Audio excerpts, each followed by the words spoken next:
Hey guys, welcome to another daily tip episode here. Today is Wednesday, March 18th, 2009, and today I'm going to talk a little bit about the mixing process we used on our episode 39 drum video.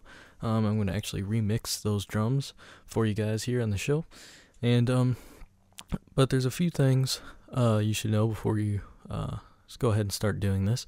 One thing being try to get the best raw tracks as you can with the gear that you have. A lot of times, I know I used to say that you could fix things in the mix, and a lot of times you can fix them in the mix, but a lot of times it's way more trouble to fix it in the mix than it is to just tweak your raw settings, your raw tracks, and get the best raw sound possible with your equipment that you have. Another thing here is that these specific settings may or may not work on your drums. A lot of this principles will work, but the same exact settings, if you just copy our settings onto your drum tracks, they're not going to sound the same. And this is due to different actual source audio. Another thing here is these drums are actually probably going to sound a little bit better in this video than they are in the actual drum video that we did, and the reason for this is because I've been playing around with the mixing here for a couple days now, and so I've got a little bit more used to the raw tracks. However, in the drum video, we only had one day to mix the audio, so we didn't have a lot of time to mess with it. So, with that said, let's go ahead and get started here. You'll notice that I have all of my tracks here, and we recorded these things with 5 mics like we said in the video. We got 2 overheads, a kick drum, and a snare top and bottom.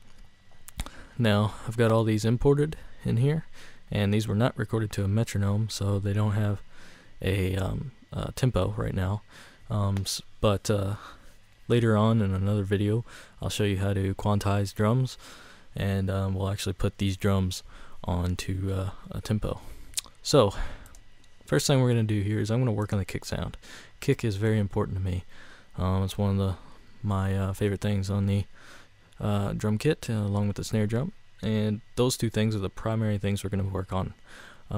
Overheads, there's not a whole lot you can do with them. So we're going to go ahead and get started here with the kick drum. The first thing I'm going to do is I'm going to add an EQ. And I'm going to actually boost the lows. So I'm going to boost the around 80 hertz or so, about 7.5 dB. I'm going to change the Q a little bit here. Then I'm going to boost the highs up here in the 10K range. Let's go 8. And then let's boost another high in the 6K range with a pretty nice bell EQ right there. About like that. And let's scoop some of these mids out of the kick drum with another bell, probably down, let's say -8 or so. That looks pretty decent. Alright, so let's go ahead and play this and see what this sounds like. Another thing here is if you don't have guitars and things like that, it's your guitars and your bass and your vocals, it's kind of hard to mix all these tracks together, but we're going to do our best that we can to get the best sounding drum set as it is by itself. So let's go ahead and play that.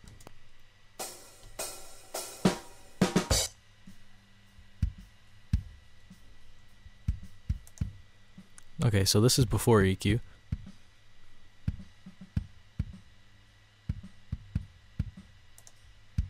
After EQ.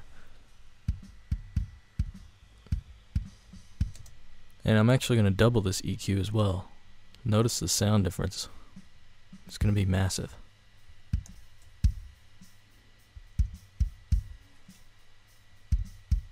Okay, so now we're getting more to what we're wanting. I'm going to go ahead and add a high pass filter here to get rid of the extreme lows that are pretty much useless in recording, or at least in metal. Basically everything below 40 hertz or so, that's practically useless. Okay, and let's see what that sounds like.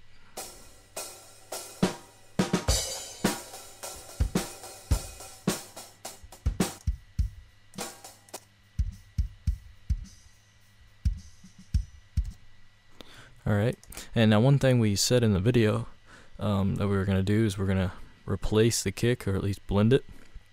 And so I'm going to go ahead and do that. I'm going to add an app trigger and load previous sample. We recorded samples of our drums the same day we did the video. So we've got a sample right here, and I'm going to load it. And I'm just going to use this for consistency, almost like a trigger,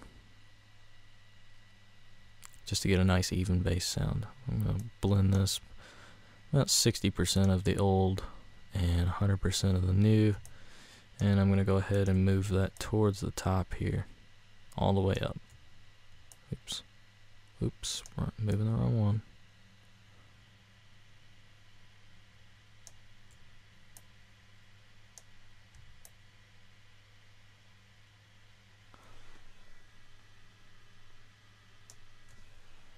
There we go. Took me a little bit to get the movement. Sometimes the line that it shows you where you're placing it doesn't show up too bright. Alright, so now let's listen to that.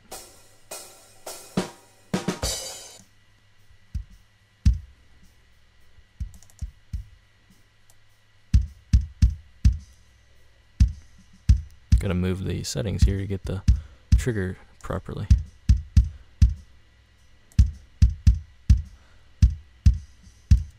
Okay, now I'm going to add a compressor. I'm just going to do some light compression here to tighten it up a little bit. Really, let's do something like this. It's in the wrong place, so let's move this. I'm going to put this under or before the EQ.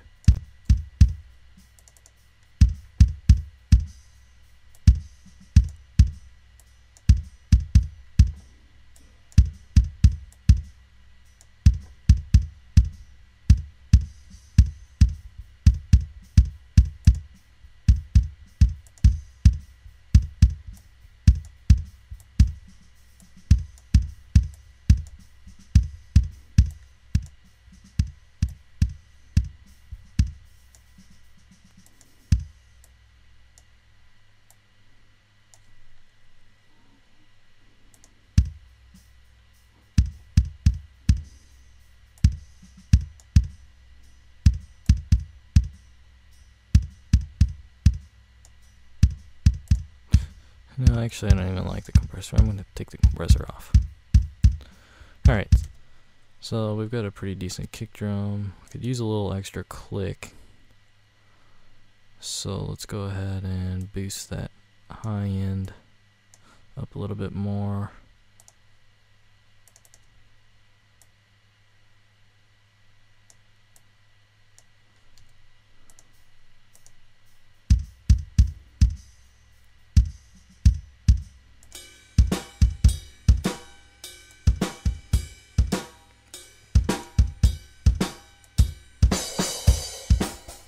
Alright, so that's good, but you'll notice that we're hearing some of the kick in the overheads. And actually I'm going to go ahead and pan these overheads about 35 or so each way,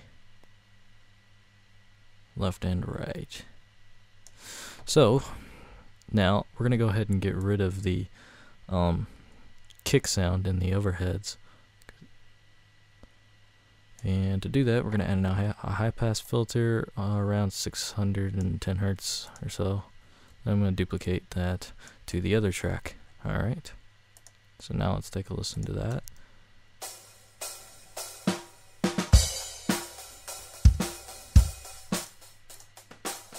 And now you can see there's hardly any kick drum in the overheads.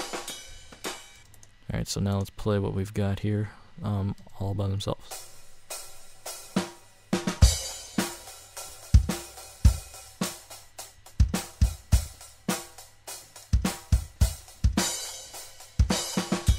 Alright, so that sounded pretty good. I'm going to go ahead and finish up the overheads here. I'm just going to EQ a little bit more highs in here, just because I like pretty bright cymbals, and the cymbals that we have aren't the brightest. Another way to get brightness in your raw tracks is to actually put a few pieces of plywood down and put your drum kit on top of that. We didn't have any plywood to do that, but it doesn't look that pretty, but it really helps out a lot.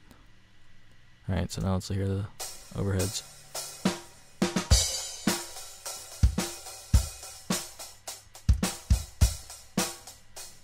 drop the overheads a little bit. They're a little loud, but they're sounding pretty good now. Okay, and let's go ahead and go to the snare. I'm not gonna add a trigger, or I'm not gonna trigger the snare here with app trigger. I'm just gonna add some compression here. We're gonna add a pretty decent compression, something like 4:1 ratio. Move the attack back so we still get all the nice transient. Let's do something like that. Now let's play the snare by itself, just the top.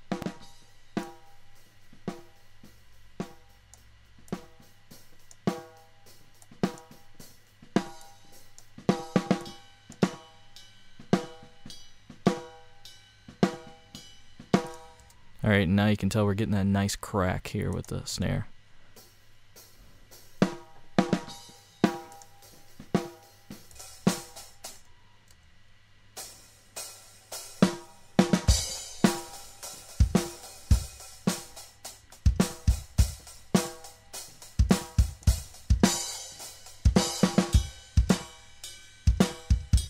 Alright, now I'm gonna add a noise gate here to the bottom snare.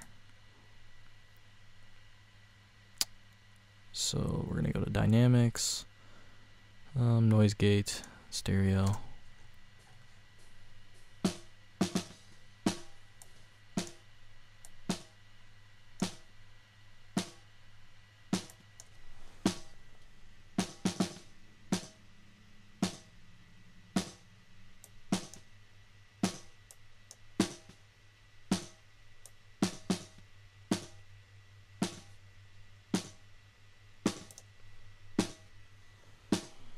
Alright, that's sounding pretty good. Now I'm going to add a compressor to that. I'm not going to do so much compression as I did on the other snare track, but we're going to add some compression here still. Actually make it a fairly quick release.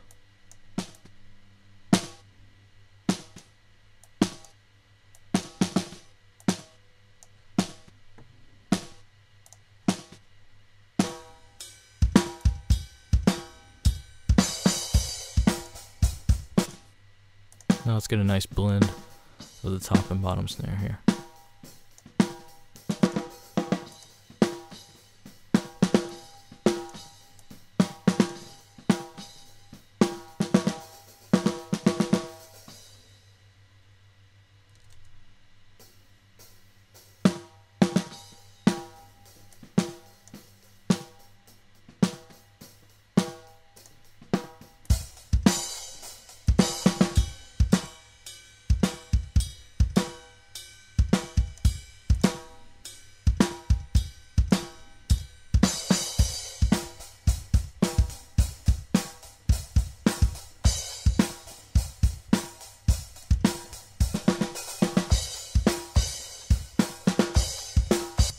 Alright, so let's add a little compression to the top of the snare. I'm going to boost around 1200 or so, a little bit. Help to get a little crack. Let's brighten the snare up a little bit more, around the 4500 range or so. Let's take out some of the low mids.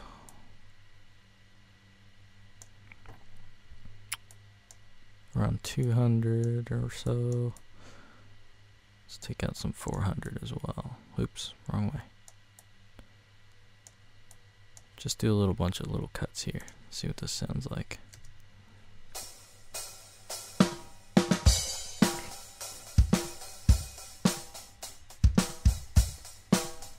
Overheads are still a little loud, so let's go ahead and lower those a tad. Actually, the kick's a little loud too.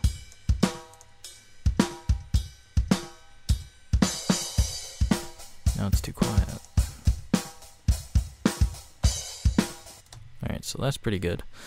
Now, another thing we added here is reverb. So I'm going to go ahead and add a reverb bus, or add a stereo bus like that. And I'm gonna send that to the snare here. I'm gonna go ahead and name this. And then let's add a reverb plugin. I like the Ambience plugin by Magnus Smart Electronics. And there's a ton of settings here. I'm just gonna put something here that I think will sound decent. I'm not gonna tweak this too much because it can take a long time to get your perfect reverb.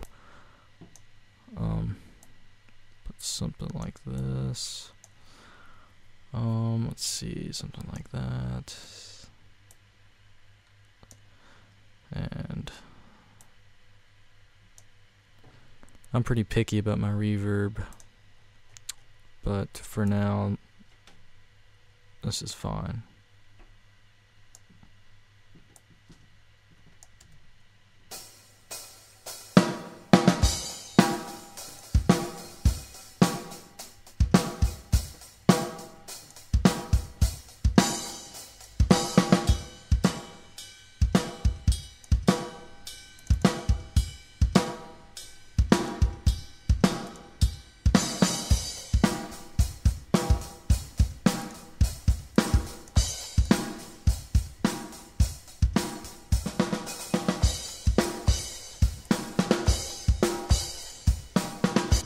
It's not too bad. And I'm also going to add a little reverb here to the kick drum.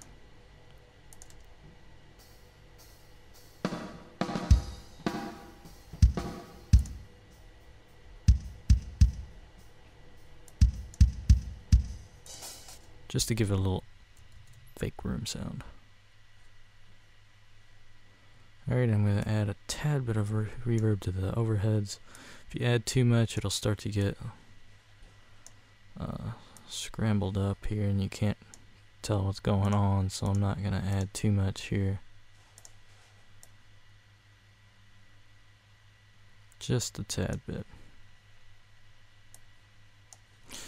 Alright, I'm not going to add any to the bottom either.